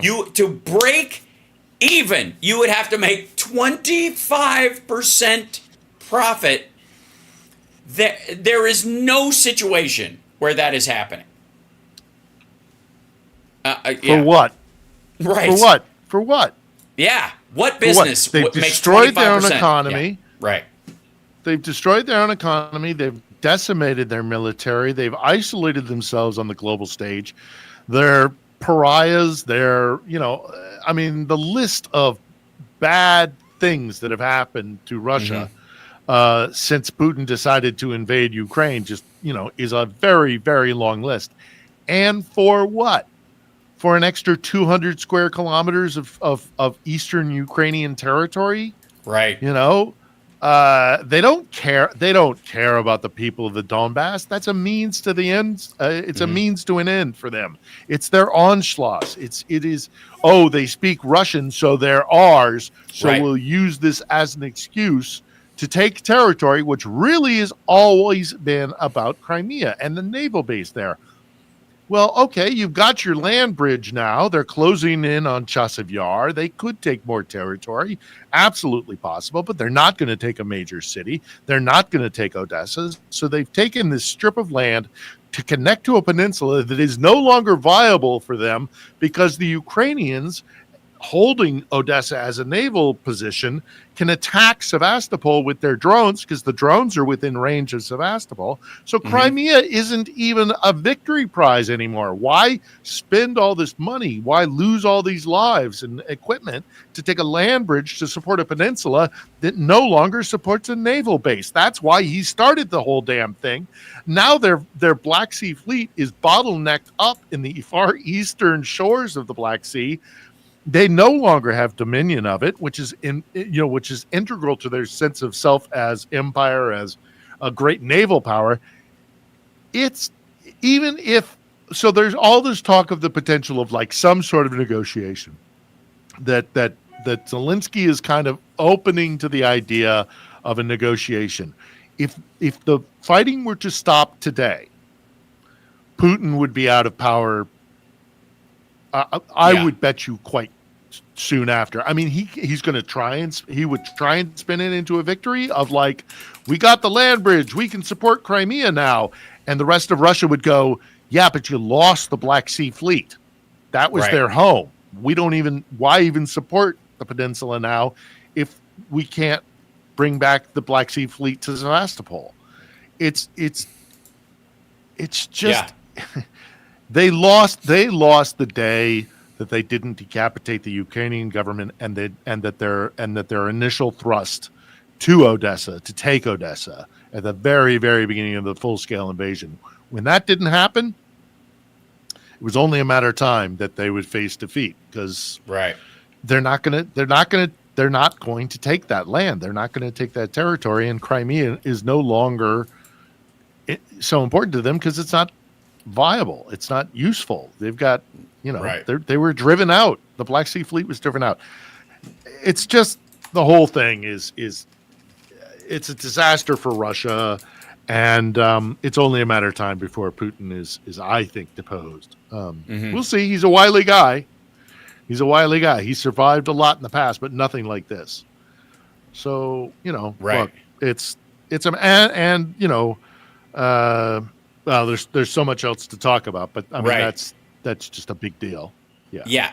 Again, there's no coming back from this. So it's the same thing with China's economy right now. Like Moroni just went to China to speak with them and try to rebuild it, Italy, and try to help the EU's relationship with China and stuff, because China's looking for a way out of their problem a bit now too. But both Russia and China are hit with an economic storm that is very similar to what happened to Japan in 1990. Except Japan had friends. The world didn't hate them at the time. So even though they never recovered from their collapse, they never, I gotta say, they never reached a point where they were kind of alone in their fight to kind of salvage their situation. You know what I mean? And all the while, the United States economy is, killing it. The strongest economy in the world right now, killing it. Yep, by far. Look, I mean, as much as everybody who's looking at like all the things that are happening with the autocracies around the world, and of course, including Venezuela, which I am not an expert on, but I keep a cursory eye on it. For all those doomsayers who are saying that America is falling apart. take a look at Russia. Take a look at China. Yeah. Take a look at Venezuela. Take a look at the Middle East. Take a look at all the places of instability and craziness in the world. And again, we just came out of a we're pandemic. doing pretty good. You cannot solve for X in this equation if X is the pandemic and you're just ignoring it. Again, it's not even that the United States economy is doing well, period, which it is. It's also doing well in spite of the slump caused by the pandemic. Same thing with 2008. The global the Obama-Biden administration and then the Biden administration itself, both of them had to deal with a major downturn right before they came into office, and had to drag this thing out of the ditch twice, and they've managed to do it twice, and they failed to get credit for it. Meanwhile, the same people that refused to give them, the Obama-Biden administration and then the Biden administration credit for dragging this economy out of the fucking gutter when it was happening, cannot stop patting Russia and China on the back for farcical bullshit versions of their economy that do not have any numbers attached to them at all. Let me tell you something. Even the official numbers from Russia and China are bad now, okay? The official numbers suck. And they lie about everything. Right. And the official numbers are 10 times better than they really are. Always. And these suck. I don't it's amazing to me. It would be, it would be sad if it were not so hilarious. Yeah. And nobody wants to see the people of these countries suffer. I mean, because these economic, same thing with Iran. These economic conditions will result in deaths. Yeah, I mean, it's awful. Of course, it's awful. I don't mean to be flippant about it. I'm not. What makes me chuckle is not the suffering of those countries. It's more the people who were convinced that all the autocracies are on the rise. Oh, America is doomed for failure, and it's only going to go one way now. And all of America's enemies, or all these countries that pursue autocracy and pursue crony capitalism or oligarchy, that system doesn't work. Ultimately, it breaks down because it doesn't have any checks and balances. As bad as we are, we have a couple of safeguards, and they do tend to work better than when you just allow the the guy with the biggest stick or the largest bank account to dominate everything. Plurality is better. Thank you for bringing up bank account, because one of the big stories that we've heard for the last couple of years from the tankies and the morons that surround them is this idea that the BRICS currency is going to sideline the dollar, and they're going to take over. The euro is gone, the dollar will be gone, and the BRICS currency is going to take over because and mainly because Russia and China are so close together, and that they are we forced them into each other's arms, and together they are now inseparable, and we will never be able to. They're an insurmountable foe alone, much less together. Okay. For the record, the yuan became the primary foreign exchange currency for Russia, not the ruble. The ruble is not being used as a sales point because nobody wants it. Well, guess what? They don't want yuan either. And even China doesn't. 80%, and I don't know how people can wrap their fucking head around 80% of monetary payments in yuan to Chinese vendors are rejected. I buy something from you, I'm going to buy something from you, and I'm going to pay you in your own national currency. I'm going to send yuan to you from my bank account to purchase these items. 80% of those transactions in China are turned down.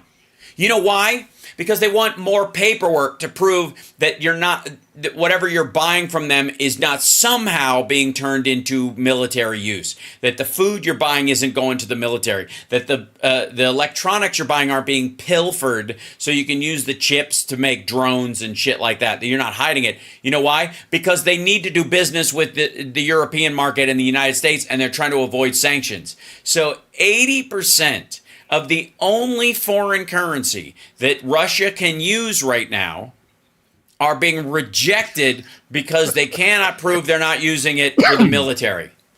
I mean, come on. Yeah. This is glorious. We just have to keep our resolve. We have to stay the course. And that involves, of course, what's going to happen in November. So I'm, obviously, as an American, as a voter, I've been watching what's happening, and I'm just like, let's make it to the finish line. I have no doubt we will. You and I've talked about this many times. You and I are of the same mind that had Biden not stepped out, that, because Trump is such a terrible candidate. Mm-hmm. So I'm happy to see that it's, because if he gets back in, then all bets are off. It's silly. Yeah. All bets are off. And let me tell you, he's not going to. It's going to be a brutal route at this point, because it's now about everybody's excited about Kamala, including the crossover voters, including the Haley voters, who, if they were willing to vote for a South Asian Republican woman, they're going to vote for a South Asian Democrat rather than woman Democrat rather than Donald Trump. Okay, if you're going to stick with her after stick with Haley, we're also sick of instability, and Kamala is no longer a nexus figure of instability. Kind of know what we're going to get. We're going to get more of Biden.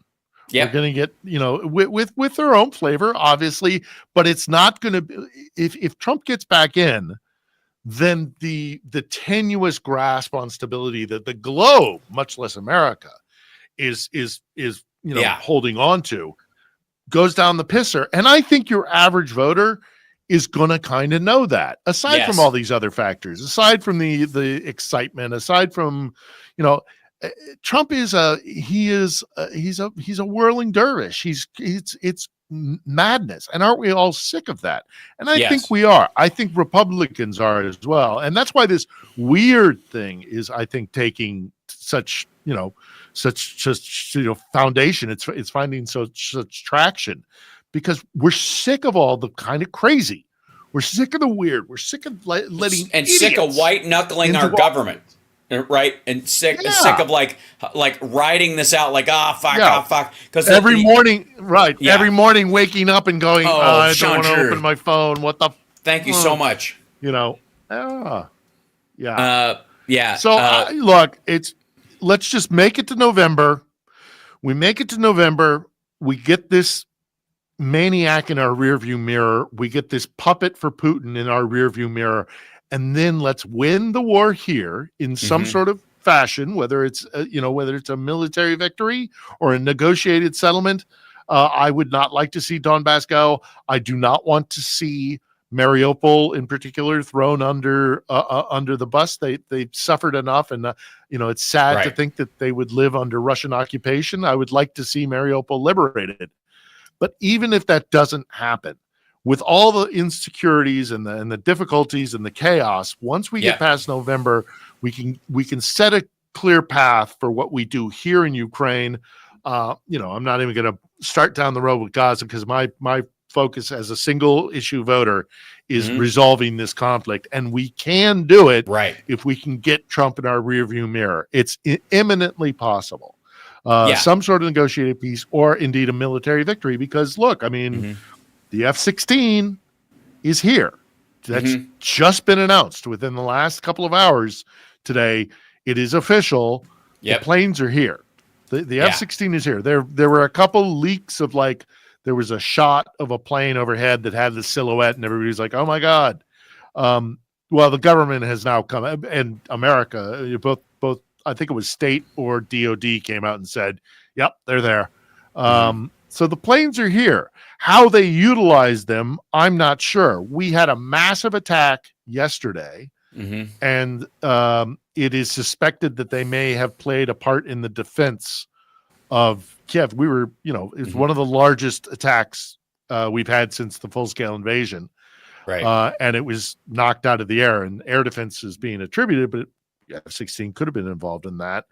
We'll have to see how they utilize them. Again, because I had a very respectable contact of mine telling me that it was going to be more like, squadron level kind of, full, like a wing level kind of attacks, as opposed to like two-man, a pilot and his wingman, that it would be more broad-based. But that might have changed. I don't know. Something definitely happened with their planned deployment of the F-16, but it's here now, and we'll see how that shakes down. But it will influence the conduct of the war. Ukrainian generals just this week were saying they felt that Russia had about 6 weeks left of current offensive capability that they would have to stop in about 6 weeks. So, maybe they take maybe they take another 100 kilometers. That's not going to make much difference. There's certainly, as I say, I keep repeating, they're not making any massive gains. The way of the war is pretty set. But we could put it all behind us after November, if we can just get that maniac off the stage and set a clear course, because a clear course is visible. We can, as a matter of fact, I think we have already, but certainly will win this war if we just stay resolved about doing it. Well, there are a couple of things also that if Trump has moved off the table as far as a chess piece goes in terms of the political use of him, if he's, when he loses and he's no longer relevant to this thing, as noisy as he can be, it's all pawns from that point on as far as Russia's moves. It gets very narrow, and it gets very, you need a bunch of wins to get a quality win on the size of someone like him again. And so what that means is that they will be forced into a situation where they will dangerously possibly out all the other people they have working for them, because those people will have to be more forward in pushing the agenda. So the other thing too is you and I talk about fuck Carter Page, Gazprom occasionally. Gazprom's net loss in the first half of the year almost doubled and reached 480 billion rubles, according to the RES. This is the Russian numbers. This is 88% more than in January to June 2024, when the figure was at 255. January to June, like 2024, like this section, like that's just half the year. That was the loss. This is an 88%. They were already in a loss in 2020, in the beginning or whatever of this, in the first half of the, and I think they mean 88% more 2023 is what I think they're talking about here. I think this is a typo. That in 2023, they were already down 255 billion rubles. They are at almost 500 billion rubles down in the first 6 months of this year. Yeah. And it's also important to realize, pardon me. Oh, by the way, I found ginger ale. Hey, how exciting look at is that? But you also have to understand how important Gazprom is to the entire Russian economy. It is a state-run gas company. Really, all that Russia does, with some minor exceptions, is rip stuff out of the ground and sell it. So Gazprom is this enormous pillar of the economy. It's not an exactly accurate one-to-one comparison example or a comparison, but if like our entire military industrial complex, if like Raytheon, Lockheed Martin, take your pick, if they were one monopoly and they failed, our economy would be absolutely screwed. And it's not exactly the same, but that's the importance of Gazprom to Russia's economy. And the fact that they are faltering, operating in the red for the first time in a post-Soviet era, this is devastating to them. And they don't have anything else. They don't do anything else. That's right. They don't have intellectual property. They don't export their movies. And when was the last time you bought a Russian refrigerator? They don't do anything but rip stuff out of the ground and sell it. That's pretty much all they do. So to have that torn away from them isn't just like, oh, goodness gracious me. It's like pulling out one of the major tent poles, and it's they're in real. There's just so much that is culminating into this perfect storm for Russia, and it's going to be really bad. And I'm all for it, because I got no love for the Russian for the Russian government or the Russian military, or indeed those who support the war here. But this is going to be really tough for the Russian Federation. They're in for. This was a terrible idea. This was an idiotic, foolhardy idea, and I think the Russian Federation and Putin, obviously the Kremlin, are living on borrowed time. So which again I don't have any problem with, because also let me just check the time, because I don't want to tease this or give this away too early here, but this week's episode of On the Edge is with a journalist friend of mine who brought to my attention a really disturbing story, and she published it this week. I don't want to give too much away about it, because I want people to watch the episode, because the interview with her is fleshes the story out far more even than she was able to do in her article. But the long and short of it is this, Hal. We have we have eyewitness evidence of Russia committing war crimes in the city of Kherson by using Mavic-sized drones to literally hunt human beings. They hunt knowingly civilians. They must know, because the drone operators are sitting there watching the feed come in from the drone, and the drone will pursue civilians down streets. They will take corners. They will follow them into apartment buildings. They must know what they're doing, and they are unlike artillery or missiles or bombs, which you can ostensibly say, "Oh, it didn't fall where we intended it to." It was, we thought something else was there and we were targeting the other thing.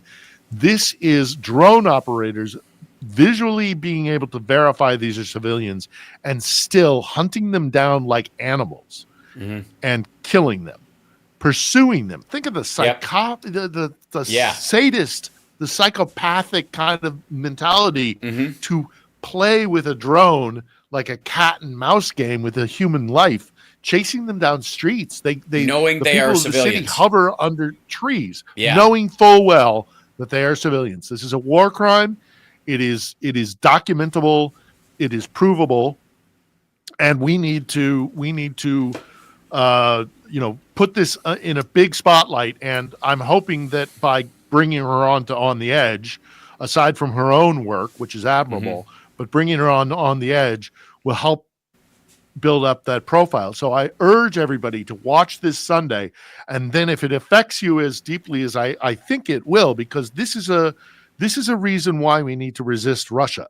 This is disgusting, vile, terroristic, just disgusting behavior, and all the more reason why we need to resist Russia. So watch it on Sunday, and if it affects you as deeply as I think it will, please share it, spread it as far and wide as you can. It is heretofore relatively undocumented, but it is a full-on war crime, and we will talk about it in great length this Sunday. I think we're going to go with we're going to stick with the 8 p.m. local time, which is 10 a.m. Pacific. It'll run about an hour long. We're editing it now, but it's something people should be aware of, and it will give you all the more reason to support Ukraine, because this is criminal behavior and it's murder and it's terrorism. So It's a good episode. It's disturbing, but it's we shouldn't turn our eyes away from it. So I hope everybody will tune in and watch.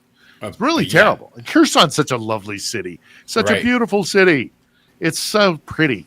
It's down by the Black Sea. It's on the river. It's a lovely place. And it will be they don't deserve it. Yeah, no. And it will be. Also, the F-16s are officially there. We have our first video from there. They are? This is actually video of the inside. I had no idea. I haven't seen this yet. Yes, the first pilot is apparently Benny Hill. I didn't realize that. There he is, ladies and gentlemen, Benny Hill. Going to be playing yakety sax as he blows up Russians. All right, boys. He's going to come in and go on top of their head. That's right. His wingman is a little bald man that he whacks with his wing. Right.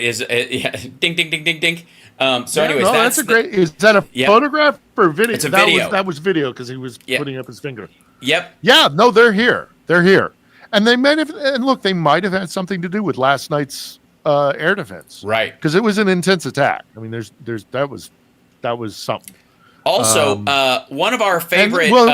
I want to see them on offense. I want to see what they can do in an offensive capability on the front line. So let's get them out there. Yeah, and look, they'll figure out their own tactics. And they'll use them as they see fit. Ukrainians the Ukrainian military is the single best military on the European continent by now. Yeah, no comparison. Absolutely. And I look for. And by the way, the link. Thank you, Andrea, for putting the link to Phil's his podcast in the description and in the chat room, just so that everybody has it and can share it and subscribe and all that kind of stuff. Yeah. The other aspect this week is a little out of the norm. Just quickly, this week is a little out of the norm because we're not doing like comprehensive, in-depth talk about a broad umbrella issue. This is breaking news. This is new. Mm-hmm. So we're in some ways breaking out from our mold. But I did kind of say if the news would warrant it, that we would talk of news of the day, and I think this warrants it. So absolutely. I decided that we would talk about what is breaking news and a story that needs to be why the wider press is not picking this up and running with this is beyond me because it's proof of war crimes. So anyhow, sorry, Hal. No, not at all. So what I was going to say was there was one question. Did the Ukrainians destroy a bunch of Russian artillery? Yes, because it's a day ending in Y. But in particular, I think what they mean is in Crimea or in... There was an arms location that had both ammo and artillery pieces, and I think they hit that. Is what you're referring to. I should think that's what you're referring to. But yeah, apparently there was a kind of an armor camp or an artillery camp that had both munitions and hardware, and they hit that and obviously blew up the ammo, but then in addition took out several guns. So, all that's happening. Mm-hmm. Right. And I think there was a hit. Some hits on some MLRS stuff, but that's more like it's a day ending with Tuesday, as you said. Right. Yeah. They're constantly hitting those things. Yeah. No question. And we will. And by the way, Saturday I will be in New York City for the Sexy Liberal Show. So the next time we speak, I will be in New York, and I will be making like a little side trip down to the UN area because I want to get a look at Trump. UN built, the building he has across from the UN that apparently Yi Jianming had his $5 million apartment in that he never set foot in. Yeah. So you're down there, I was going to say while you're down there, ask them if they know where the sapling that was given to First Lady Zelenskaya was planted in Kiev because I want to visit it and I can't seem to find it. Back in 2022, when the war very first started, she represented the president because obviously he couldn't travel. It was the very early months of the war. She went over for the UN General Assembly and she went down to pay her respects at Ground Zero, and they gave her a sapling. And she said, "I will take this back to Ukraine and I will plant this sapling from the Freedom Tree at Ground Zero in Ukraine." And I'm trying to find out where it is so I can go pay my respects here. But I don't think they'll know that in New York. That's probably a question for the Ukrainian authorities. But have a good time. New York, obviously a great city. It is. It's amazing. I mean, obviously you can't walk anywhere without getting murdered, raped, and burglarized in that order. Oh, of course. Yeah. And sure. And so sure. I'm obviously go not go to the burger joint. Go to the burger joint joint? at the Parker Meridian. You ever been? Have you been to the burger joint at the Parker Meridian? I have not been to the burger joint at the One Parker of my Meridian. absolute favorite places in New York. It is a greasy spoon in the lobby of a 5-star hotel on I want to say Gotcha. West 57th. Best burger joint in the world. Something. Yeah, I got to say their burgers don't look like they're in a fancy hotel. They look like the burgers that you would get off of the back of a truck. Greasy spoon. When there's been a wreck. And it used to be back in the day, and I know this because CBS used to put us up there when we would travel to New York because they had some sort of agreement because Broadcast Center was 2 blocks away. But what it was used to be is you'd walk into the lobby and there are all these, high society folks sipping their Cosmos and their dirty martinis, and then you pull aside a velvet curtain, and because they had these massive fans going, the smell and the smoke didn't go out into the lobby with the hoity-toity types. And you go in there, and it's literally a greasy spoon. One of my favorite places in New York. Cheeseburger. Right? Yeah, this kind of yeah. No, it's not like that anymore exactly, but it's still very similar. It's this juxtaposition of a 5-star hotel lobby and a greasy spoon. Good fun. The irony. And the burgers are really, really good. All right. Burgers are really, really good. I'll take your word for it. That's my one New York tip I tell everybody when they go there. So excellent. Have a good time. I will. All my best to everybody at Sexy Liberal. Yeah. You tell Stephanie I'm at her disposal anytime she would like. You got it. Will do.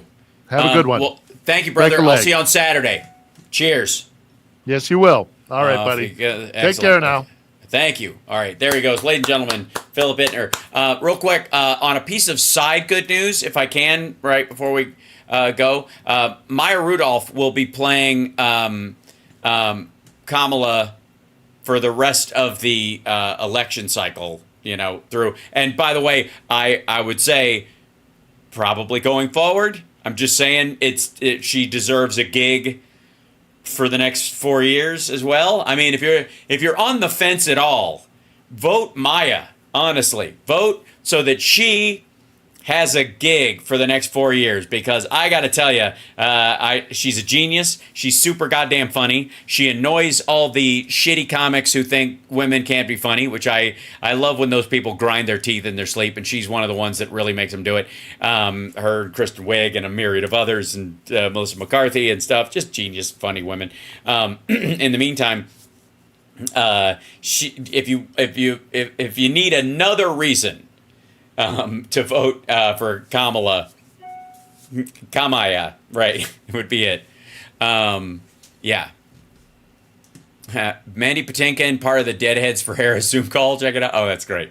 So I'm just saying that would be a good plus. And chat room, I want to say thank you guys for being here today. And Chanter said, I didn't vote in the 2016 election because I didn't care. I made it up for it every time after. I work with an amazing Down syndrome girl, and both of my nieces are neurodivergent like me. Anyone who wants to, and fuck anyone that wants to take their voices away, I guess is the idea. Agreed. I am not going to give any ground to these folks. Not now, not ever. Not ever, ever. Not ever, never. Period, end of story. You hear me? You hear me? I don't play ducks and drakes with people's lives, and I don't tap dance around women's rights. You hear me? The fact that I have to make up for Candace Owens' vote and Ann Coulter's vote and any number of other people who may or may not vote for Donald Trump with my vote, again, if it means I'm standing as a single vote filling that gap, then, now you know why I have Captain America against the Thanos army on my iPad as the main screen. Because it's a reminder. Every day you get up, broken arm, limp or not, and you keep moving forward. Being progressive without progress is a sales pitch. It's a lie. It's the same as being, wearing a cross and calling that Christianity. So, anyways, love you guys. I will see you this afternoon. I think there's more to that horrible Laura Ingraham interview that she's releasing later today, which I think is a mistake. I'm just gonna go after yesterday. I'm just gonna go with that's not a good idea. That they should probably not do that. But since they are, we're here to laugh at it because apparently Donald Trump hates being laughed at. Which, by the way, if he feels that way, then he should stop saying shit like heard that Saudi Arabia and Russia will repeat your like an asshole. You know what I mean? So either way, I will see you guys. There's my buttons. I will see you guys this afternoon. Take care of yourselves and take care of somebody else.